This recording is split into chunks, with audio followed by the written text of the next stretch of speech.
Anybody that's watching this afterwards? Okay. How's everybody doing today? Pretty good. Good. Doing all right. All right. Michael. Okay, so Michael and Ethan are both together. Looks like we got Bailey. I'm also doing good. Cool. Other Ethan. Okay. All right. Got pretty much everybody here. All right. Well, I'm going to start off. I'm going to show you guys a little video here. So we're going to talk about design thinking. And this is it's been around a while, and it's used a lot in industry. And when we talk about design thinking, it's not necessarily like web design or graphic design thinking.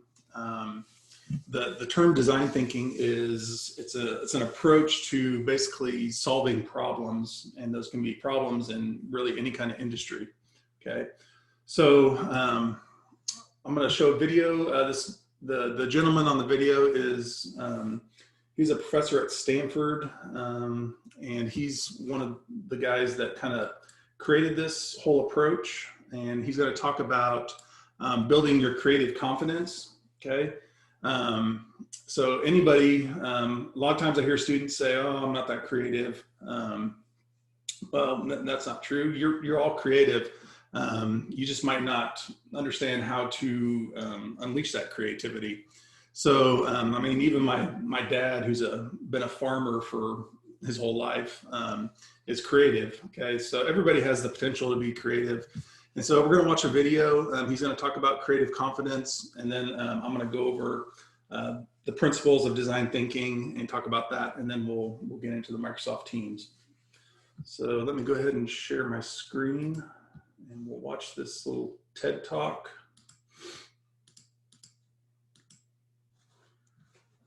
And we'll get going from there. All right.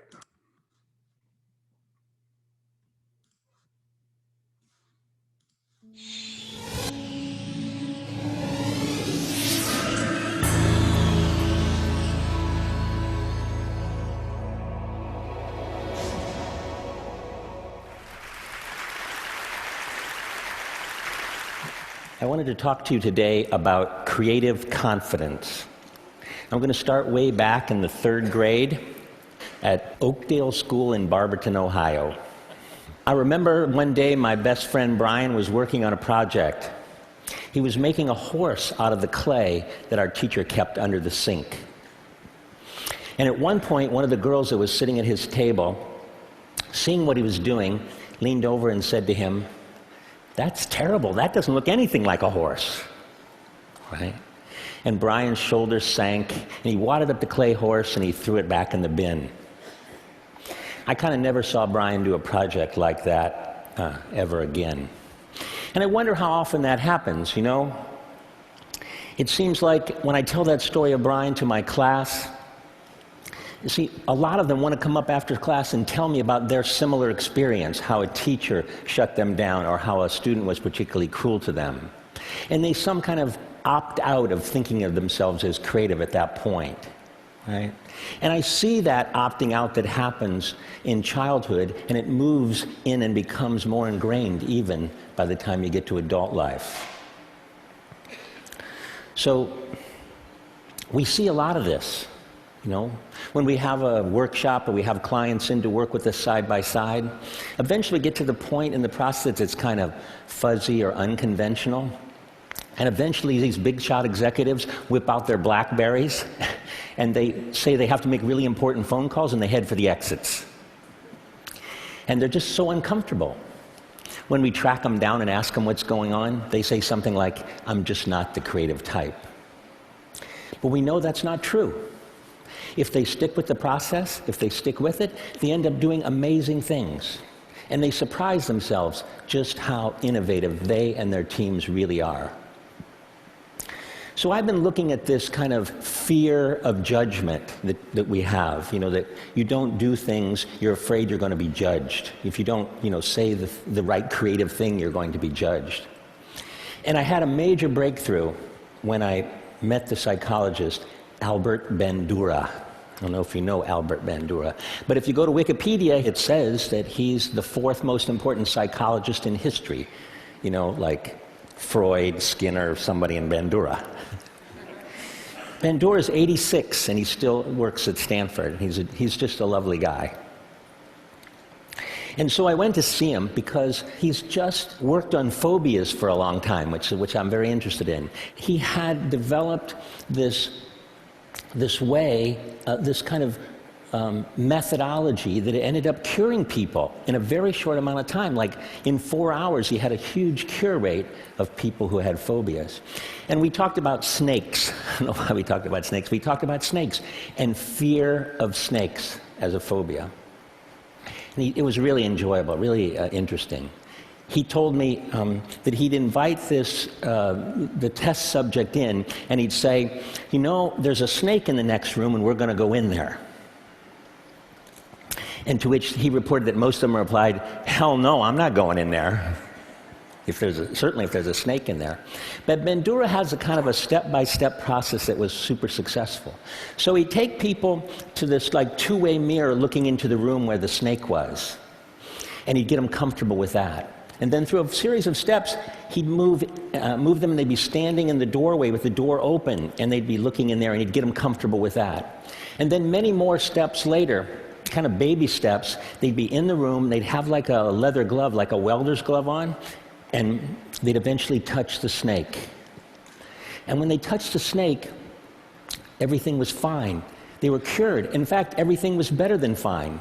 These people who had lifelong fears of snakes were saying things like, look how beautiful that snake is. And they were holding it in their laps. Right? Bandura calls this process guided mastery. I love that term, guided mastery. Right? And something else happened.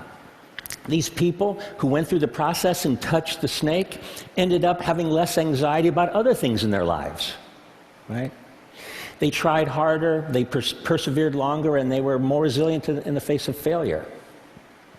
Right? They just gained a new confidence. And Bandura calls that confidence self-efficacy. Right? The sense that you can change the world and that you can attain what you set out to do. Well, meeting Bandura was really cathartic for me because I realized that this, famous scientist had documented and scientifically validated something that we've seen happen over, for the last 30 years, that we could take people who had the fear that they weren't creative, and we could take them through a series of steps, kind of like a series of small successes, and they turned kind of fear into familiarity, and they surprised themselves. The transformation is amazing. We see at the D School now all the time, people from all different kinds of disciplines, they think of themselves as only analytical, and they come in and they go through the process, our process, they build confidence, and now they think of themselves differently. And they're totally emotionally excited about the fact that they walk around thinking of themselves as a creative person. Right?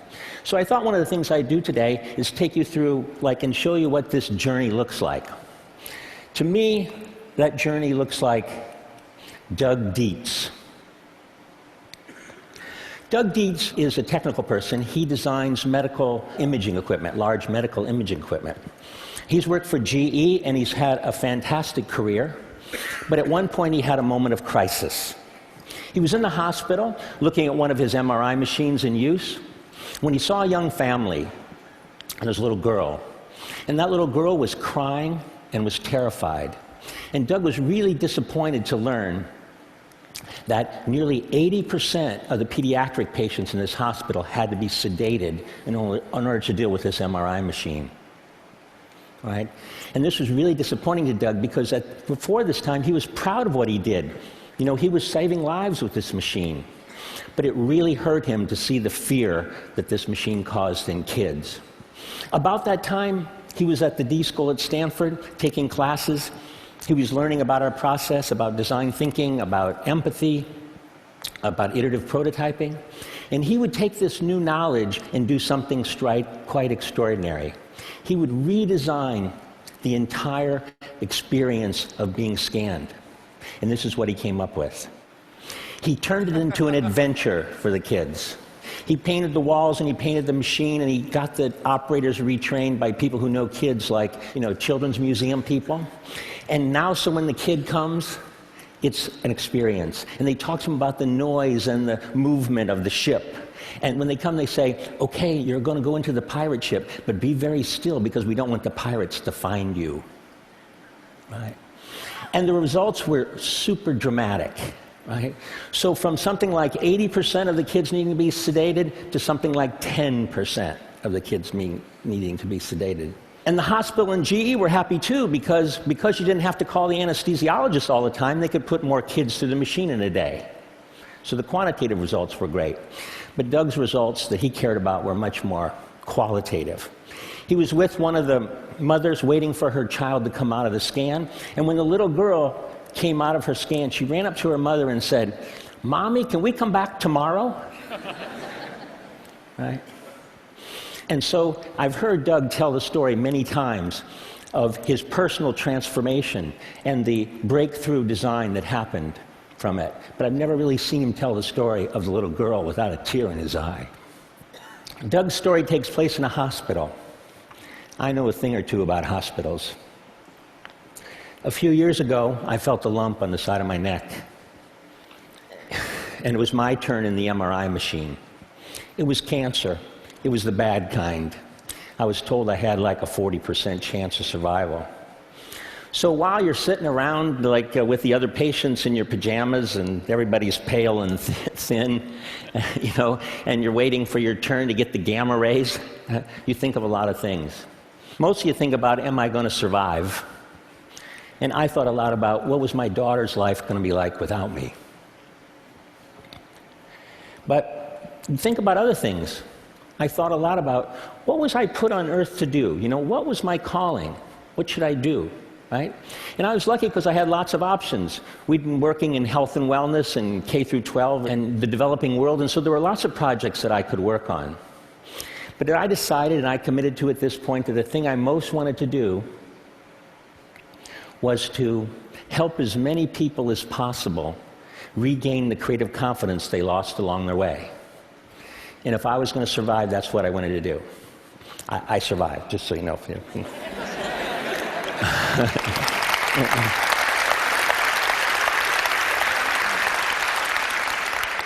I really believe that when people gain this confidence, and we see it all the time at the D School and at IDEO, that they actually start working on the things that are really important in their lives. We see people quit what they're doing and go in new directions. We see them come up with more interesting and more ideas so that they can choose from better ideas. And they just make better decisions.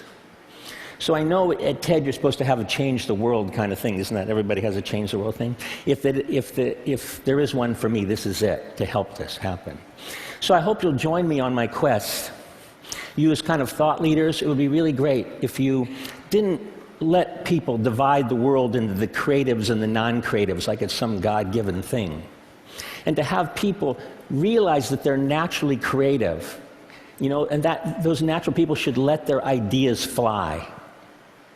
That they should achieve what Bandura calls self-efficacy, that you can do what you set out to do, and that you can reach a place of creative confidence and touch the snake.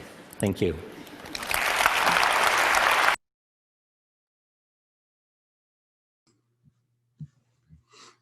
Okay, so I thought it was a pretty powerful speech because, it's like you said, everybody has that creative aspect to them. It just might be buried a little bit. You just have to work to kind of pull that out. And, especially for our majors here, so you guys are in computer systems, technology, and digital media. You guys there's really cool technology, that's being developed right now, and a lot of really amazing things that can, that we can actually, make big differences in people's lives. So I just wanted you to watch that and kind of think about that, a little food for thought. So you mentioned design thinking in there, right? So let's talk about what that is. Let's go through the process. I'll pull up a PowerPoint here and we'll go through this. Okay, so what is design thinking? So we need to think about it as a methodology that provides a solution-based approach to solving problems. Okay, that solution-based is kind of the key word there. We're trying to solve problems, and we're really focusing on the solution, and we're focusing on the people are at the other end of it, right? That we're trying to solve a problem for. So we'll talk about empathy because that's really important. So this whole process is supposed to be iterative, flexible. Okay, flexible is a key word here. Focused on collaboration, right? Collaboration is a big part of this between the designers and the users or the clients. With this emphasis on bringing ideas to life based on how real users think and behave and feel. Okay, and we'll talk about this ideas. It's really important to find these ideas maybe where you wouldn't naturally think that they would be found. Okay, so we'll talk about that. It's a way of thinking and working, as well as a collection of hands-on methods. All right, so it fits really well with what we do here at K-State, and it's not just exclusive to designers, right? So I kind of talked about that. We can do design thinking, and we can apply that to aviation maintenance. We can apply it to mechanical engineering. Somebody that's in education, that's learning to be a teacher. Okay, so we'll use it primarily for what we do, which is working with technology and websites and digital media and things like that. But it's not just for designers. So it's a 5-stage model. Okay, so we're going to talk about the 5 stages. The first one is empathize, define. Okay, so we're defining a problem. Ideate. This is kind of the brainstorming part of it, where we're creating lots of ideas. Prototype. Okay, where we're putting those ideas to paper, to code, whatever it might be, and then the testing phase. Okay. All right. So let's start with empathy. All right. So empathize. We want to get a real good understanding of the problem that you're trying to solve. All right. So empathy, it's crucial to this. We think of design thinking as this human-centered design process, right? So we're really focused on the human aspect of it, the user aspect, and it allows us as design thinkers to set aside our own assumptions. Okay. So kind of throw out what you think you might know about the problem. We really need to look at it from the user's point of view. Okay, so we have to use that sense of empathy to gain an understanding. Okay, so like what he talked about in the video there with the guy that redid the way they did the MRIs in the children's hospitals, right? We have to come at it from a perspective of those young children and what they're going through in order to get a better solution to the problem. All right, so define. Okay, so we're going to define, we're going to analyze those observations, synthesize them in order to define what our core problems are. Okay, so we're in this process probably taking a lot of notes, talking to our clients, our users, to kind of understand what they're coming from. Okay, so we should be seeking to define the problem as a problem statement in a human-centered manner. Okay, so again, we're putting the user in the kind of the spotlight here. Okay, we want to define what this problem is based on what feedback they're giving us. Okay, so for example, like in our twist project, we have to think about our users, right? So the administrator or the organizer, okay, what the problems that they're having in order to try and get this whole program up and running. Looking at the users, okay, so the high school students that are trying to register for this whole thing, okay, we need to kind of approach it from their point of view to get a better idea of what our problem is. Ideate, okay, so identifying these new solutions to that problem statement that we've generated in that previous step, because we want to create lots and lots of ideas. We want to create as many ideas as possible, and we can get those ideas from everywhere. So this is where that collaboration part of it comes in. You know, not just talking between you and your core team, talking to other people to, you know, you never know where a good idea is going to come from. And at this phase, we want to, at the beginning of this, we want to get as many ideas as we can. There's no idea is a bad idea at that point.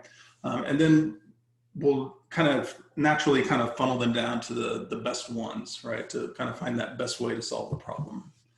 And that'll lead us then into our prototype phase where we find these best solutions, okay, for each of those problems that we've identified during those previous stages. And we kind of one by one. So in the prototype phase, we're usually maybe trying out a few different things, trying to like a few different models to, and through that prototyping, we'll kind of investigate each of those one by one, and then we'll from that be able to find what the best solution is through kind of a natural selection process there. And that'll lead us to our testing phase, right? Where we, so let's just say we have a website that we're working on that we've developed. Okay, we're doing this twist website. We're going to probably set up some, maybe a small focus group or some test users to go through the site, give us feedback, what things worked well, what things didn't work well. And we get feedback from that because we really want to do a thorough job of testing before we decide to push this thing to the final stage where it's published, right? And this whole process here, don't think of it as a linear way of solving the problem or working on the project. You can kind of go back and forth between these things. So for example, we get to the prototyping phase, right? So we're starting to test these ideas. We might, just through that prototyping, it might spark some new and better ideas that kind of take us back to the, that ideate phase, right? Or in that testing process,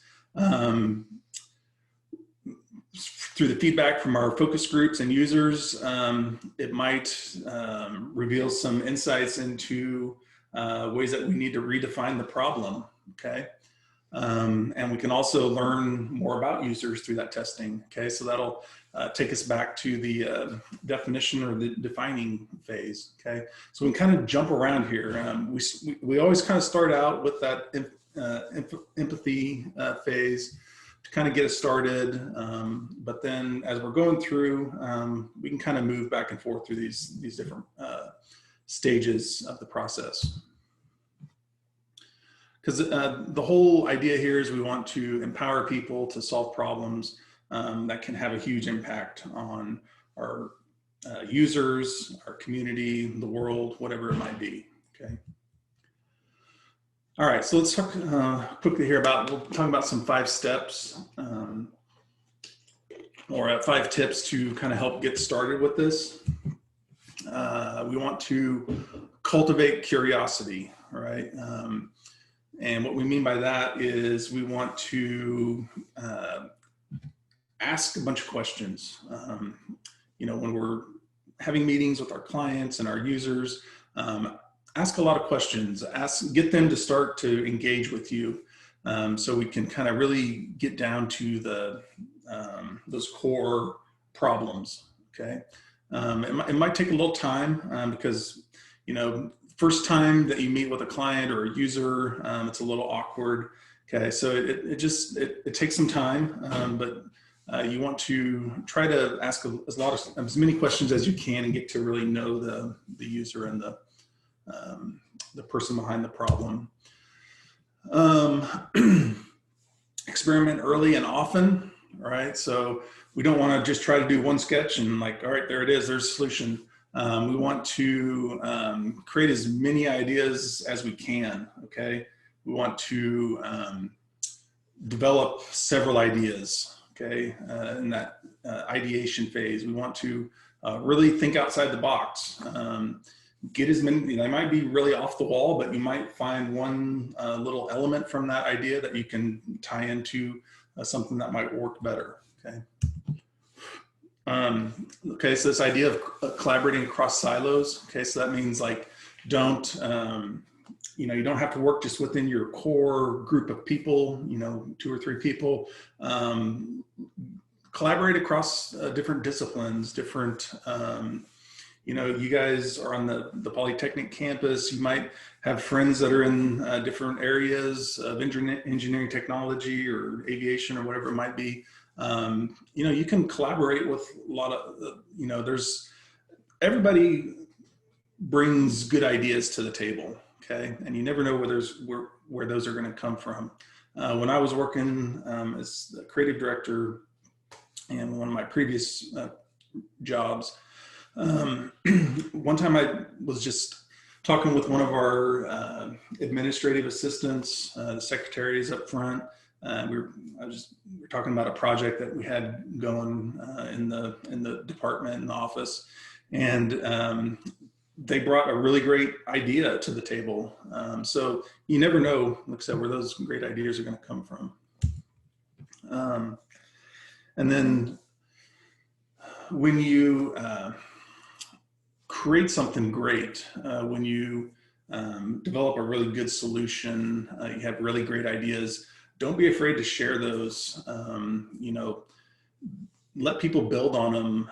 Let them kind of move throughout your, you know, when you're out there working within an organization, because it's going to get other people engaged as well. And then you want to, you know, give it all you got, right? You want to put your, you want to approach this with enthusiasm. You know, you want to really be invested in it, okay? And I think that's most of the time where people don't get invested in it is when they don't have that great communication and collaboration to start with the user. They don't develop that sense of empathy. By doing that, it'll really get you kind of engaged and excited to you know, try to solve the problem with the project that you're working with. Okay, so that's about design thinking. It's a great process. These slides should be posted in Canvas so you guys can review those. I also have a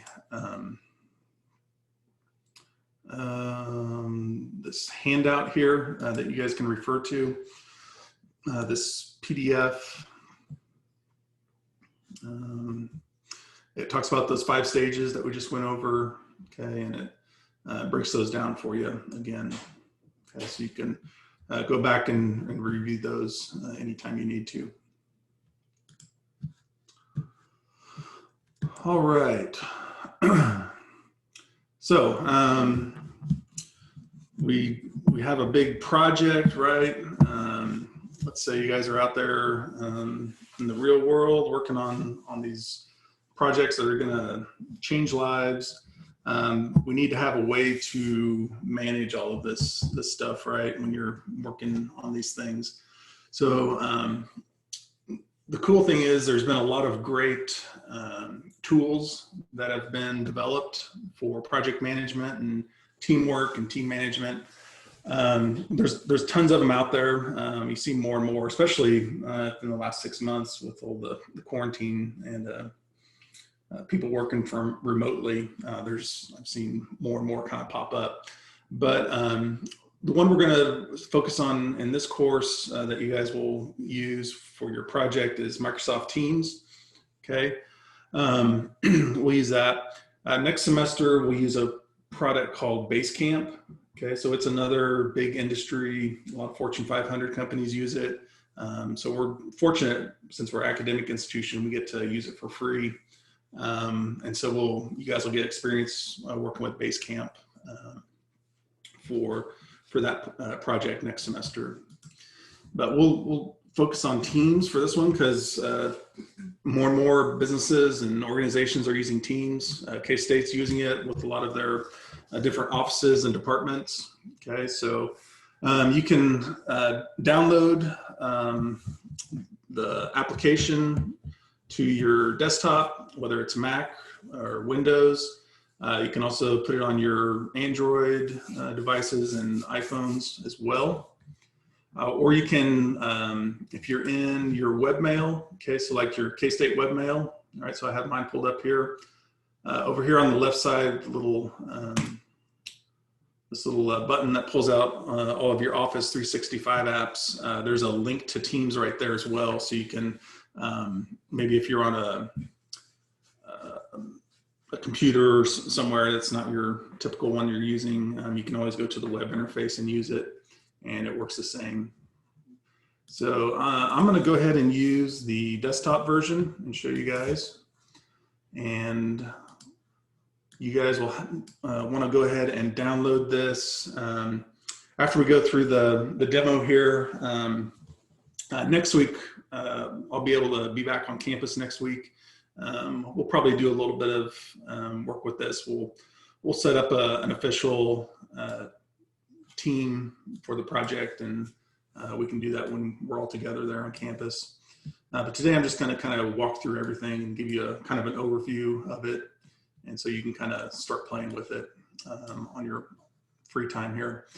So you can download it just by, if you ever need to download any of these Office 365 products, since you're K-State students, you have access to all of these. The only thing you'll need is your EID and your password. You can go to this site here, this Office 365, and it'll bring up a page here, hopefully.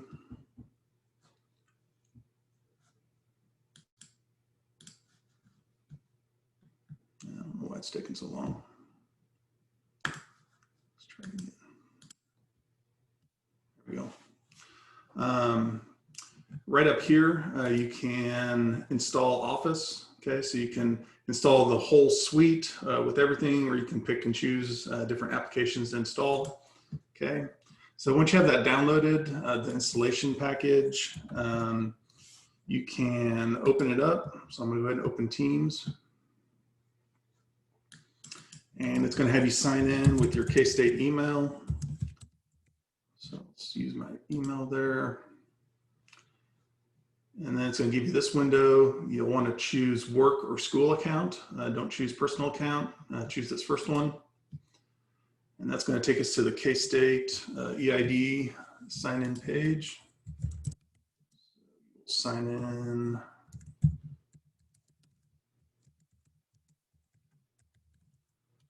Your password. I'll have to do this. You guys don't have to worry about this part. And it'll log you in then.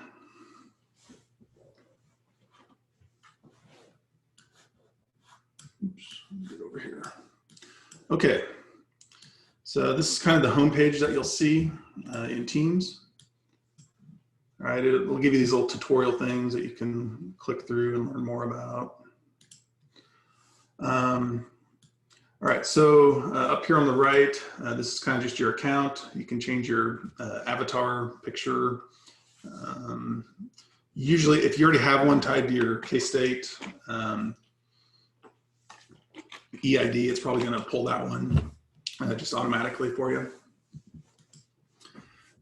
And then over here on the left side, let's go through these buttons here. We have activity. And so this is going to work same as like kind of any social media feed. It's going to give you kind of the latest news, the latest things that are going on. We have this chat feature. Okay, so we can, it works just like any other kind of chat. You can type messages, you can send attachments. You can also video conference with people within your team. You can do audio calls. You can also share your screen just like you do with Zoom. All right, this button here is your different teams, okay, that you have set up. All right, assignments. I think that's, you can, there's a option for professors to kind of integrate Canvas with Teams for K-State, so I'm not have to worry about that. I'm not going to do that. A calendar, this just pulls your Outlook calendar. Okay, so if you're using Microsoft Outlook, so I can see I got all my different meetings and things that are pulled in there. Again, calls, you can make audio calls. Files, okay, so this is going to pull all of your files on OneDrive, okay, so your K-State OneDrive account, it's going to sync all of your different files that you have in OneDrive. You can also add cloud storage, so if I wanted to set up, maybe if I have a Dropbox or Box account or a Google Drive, you can incorporate those as well. So you just go through the steps there, it'll just get your username and password for those different services, and it'll add those in. But I primarily use OneDrive just for my K-State stuff, okay? So it has all of my folders and everything I have there set up in OneDrive. And then shifts, we don't have to worry about that. That's more for scheduling like people that are using this as a kind of scheduler for different companies and jobs and stuff. But let's go back to this Teams page here. And I'm going to go ahead. So you'll be able to create or join different teams. So I'm going to go through the Create Teams page here. So in this first option, I'm going to create a team. Okay, and this is going to give you a few different options here. Like I said, you can, professors can tie Canvas into there with their class. This one here, again, it's more of a educator type thing. This is more for staff. The one we'll primarily use will just be other. Okay, so let's just choose other. Let's give it a team name. We'll call this Studio 3 Demo Team. Give it a description if you want.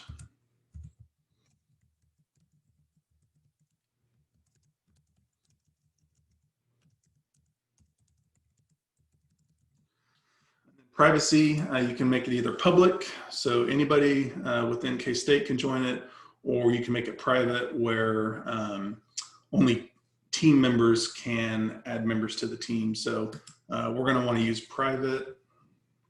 Okay, so let's go ahead and hit next. All right, so then we're going to add some team members to it. Okay, and they'll send them email. Let's see. Is anybody on their computer? Let's see. How about Bailey? Bailey, if I add you, can you check your email, your K-State email? Yeah. Okay. All right. So I'm going to do Bailey. There you are. So it's going to, and it's just pulling the K-State, using the K-State directory to find people. So it's only going to be pulling K-State people with teams. So I'm going to click Bailey. I'm going to go ahead and hit add. All right, and so Bailey is a member. And you can also, when you're creating your team, you can set them up as either an owner or a member, okay? So we got Bailey added there. We'll just have Bailey on there for now. Okay, so once you get your team set up, now you have this page here. So if I go back to this Teams button, you'll notice I have Studio 3 demo team set up. If I wanted to, I can edit this. If I wanted to put a different avatar on there, I could upload my own graphic or whatever it might be. Okay, we'll just, let's just use that for now. All right, so you can see we had our team there. This button here, you can manage it like what I was just in.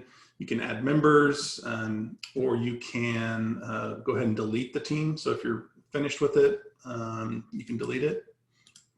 I'm gonna go ahead and just click on it, click on that avatar button.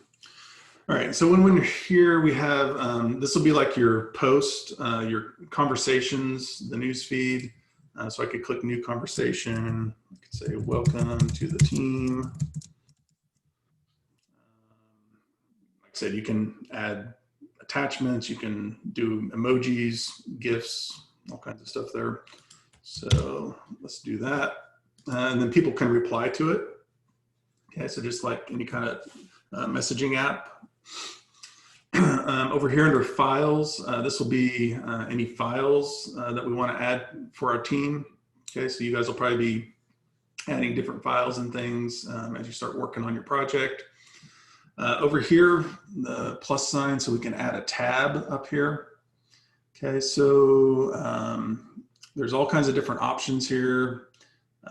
GitHub, this will probably be one we might want to add in. GitHub, when we get everything, when we start working on our project.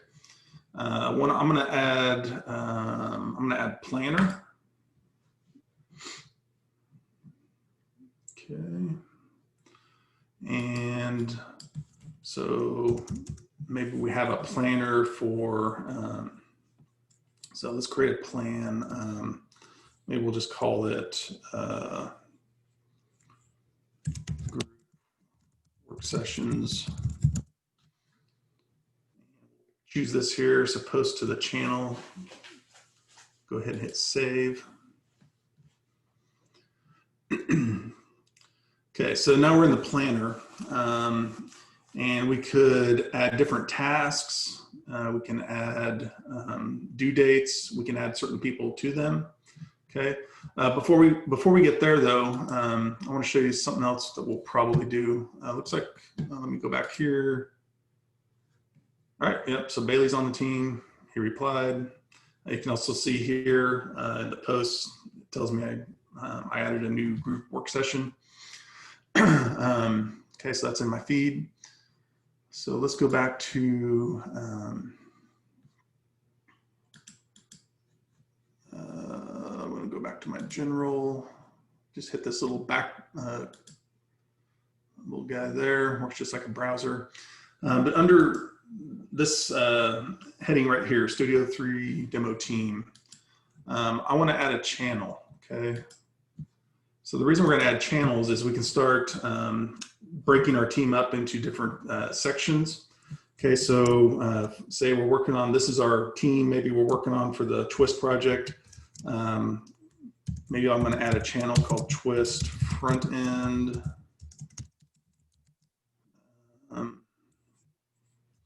Group. Okay, so description, HTML, CSS, working group. Privacy, again, probably just leave it as standard so that way everybody on the team can see it. If you only want certain people to see it, you can set it to private and choose who sees it. Again, I'll check that so it shows up in their list because we want everybody to see it. So go ahead and hit add. All right, so now what I have is, so we have this general channel. Okay, so you can kind of think about that as maybe just the overall for everybody in the team. But then maybe we want to break it down into people that are working on front end.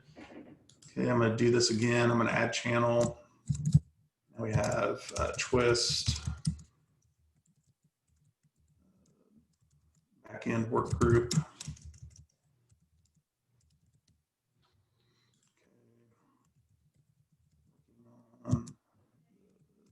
Database services, etc.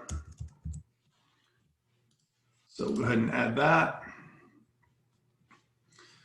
Okay, so now if I want to go into one of these individual groups here, I got the front end work group. Same thing, these posts and conversations will show up just within this channel. So it's going to be all about the front end stuff, all of our front end files, so like our HTML files, our CSS, graphics, all that stuff will be here in the front end file group. Okay, I can add another, if we want to do again this planner, so right there, planner, because we want to break this, so let's call this and planning, save. And from now I can start adding tasks, right? So maybe we want to do a task for create page wireframe. Set a due date for Friday, and I'm going to assign Bailey to that. Okay. So got a Bailey signed. And we're going to add that task. All right, so now we have our task in here. I'm going to do another one. Let's do create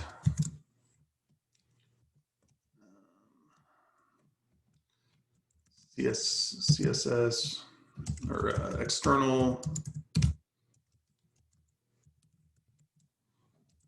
CSS files. Have that next Friday. Again, I'm going to maybe assign that to me. And both me and Bailey. So we're going to work on that together. Okay. And we're going to add that task. Okay, so now we got two tasks here. And we can look at this as like a list version here. Okay, where it has those different tasks that are listed, who they're assigned to, the due dates. We can look at it from a schedule format, by month. Okay, it has all of our different tasks listed there. So this is really important to kind of set up a schedule and set up your different tasks that you guys are going to kind of break into different groups working on this. All right, so again, you could add, you can do a lot of other things as well. We could add, maybe if there's a certain website we want to have in this. So we want the twist reference site. Then I'd need a URL. I'll just guess here. I'm not sure if this is the right URL. It'd be Polytechnic state.edu/twist maybe.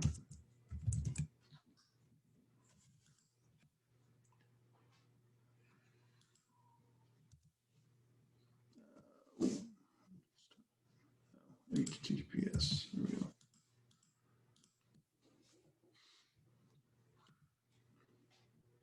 Okay, yeah. So then, like, if there's a certain website that we're always referring to or looking at, we can embed that in the tabs up here. You could, gosh, you guys can play around with these. You can put PowerPoint, you can put different wikis, PDFs, Visio stuff. I know you probably do some stuff with Visio in Pritchard's classes. Like I said, GitHub, we'll probably try to incorporate that. Okay, so we can include a lot of those different services and applications in here. And so if we look at posts, right, this is, again, just our feed files, maybe I want to upload some files now. Maybe I want to create a folder. Okay, so we're going to do a new folder.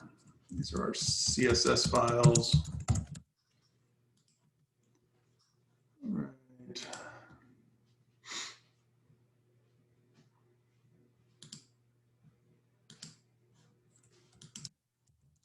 CSS files. There we go. I can open that and I can start putting new files in here. I don't know if I have any on my computer. Hello.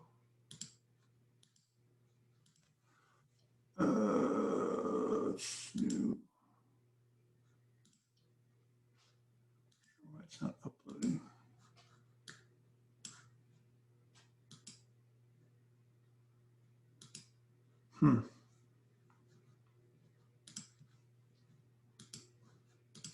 Well, you should be able to just click that and then choose. I guess I can try to do the drag and drop away. Let me just pull something here. Pull one of these. Oh, there's no CSS in there.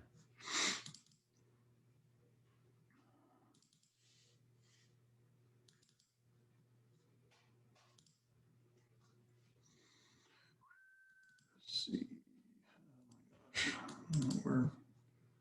And I got CSS file somewhere. There we go. There's one. So let's just try to drag that in there.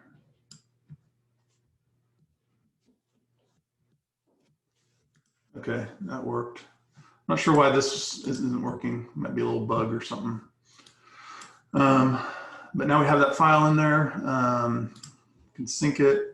And now everybody that's in that group should have access to these files. So, so for example, if Bailey wanted to go in and pull that CSS file down to his computer, he could.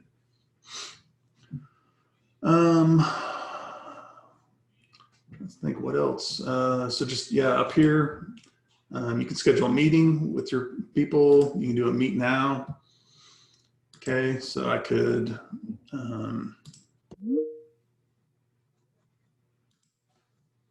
be a little weird with Zoom going on. But if I wanted to get Bailey to meet, I could have Bailey come in. Okay, so this is just kind of like your, that. It's just like Zoom video conferencing, right? That's kind of the gist of it, right? So it's primarily great for sharing files, talking to each other, collaborating, setting up a plan, schedule for your project, okay? So what I want everybody to do is between now and next week is to go ahead and make sure you've go ahead and download Teams or at least log in through the web portal, through the K-State, through your web, through the website, and just start playing with it.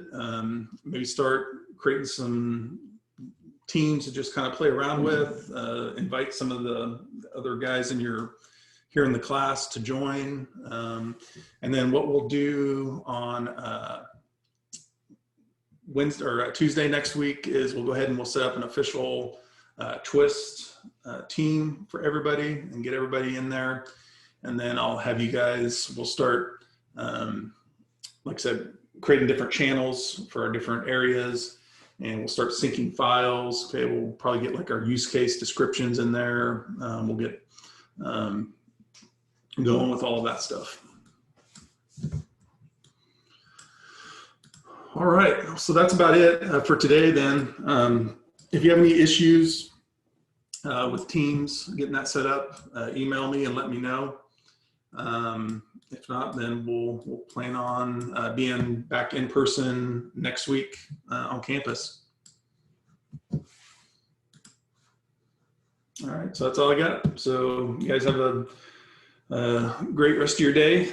I think most of you guys are in the Fundamentals of Visual Lit class, so just remember we're No meeting tomorrow or Friday. Just work on those couple things that we have for this week. And we'll see you guys next week then. I'd see you. All right. Bye.